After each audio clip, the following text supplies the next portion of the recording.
آج کا منظر صاف بتا رہا ہے پشاور زلمی صرف جیت نہیں رہی بلکہ پورا ٹورنامنٹ میں قبضہ جما رہی ہے۔ لگاتار 5ویں کامیابی اور پوائنٹ ٹیبل پر مضبوطی سے ٹاپ پوزیشن، یہ ہوتی ہے اصل حکمرانی۔ کوئٹہ گلیڈیٹر کے خلاف آج کا میچ آسان نہیں تھا لیکن زلمی نے آسان بنا دیا۔ اوپننگ نے بنیاد رکھی، مڈل آرڈر سنبھالا اور پھر وہ لمحہ آیا جب بابر اعظم کریز پر جم گئے اور جیسے ہی وہ کھڑے ہوئے میچ آہستہ آہستہ ان کی مٹھی میں آ گیا۔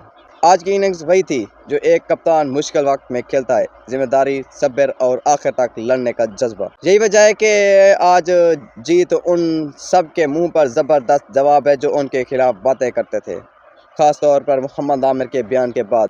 کوئٹہ نے کوشش ضرور کی، مڈل آرڈر میں مزاحمت بھی دکھائی، لیکن زلمی کی مضبوط پارٹنرشپ اور دباؤ نے انہیں مکمل واپسی کا موقع نہیں دیا۔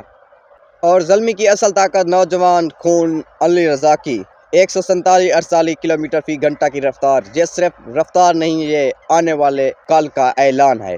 اور ہاں، چاچا افتخار نام یاد رکھیں، تجربہ، اعتماد اور وقت پر کارکردگی، یہی وہ چیز ہے جو ٹیم کو میچ جتواتی ہے۔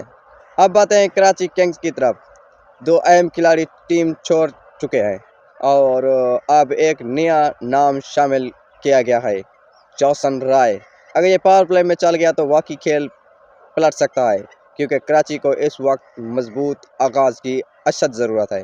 اور آج کے باقی 2 میچ، ایک نہیں 2 بڑے مقابلے، ایک ایسا جس میں دل کی دھڑکنیں تیز ہو جائیں گی اور دوسرا مکمل دباؤ اور مقابلے کی اصل تصویر دکھائے گا۔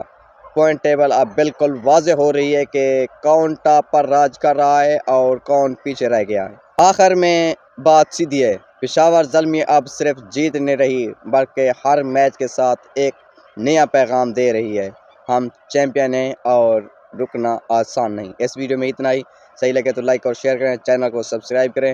ملتے ہیں کسی ایک اور نئی ویڈیو کے ساتھ، تب تک کے لیے اللہ حافظ۔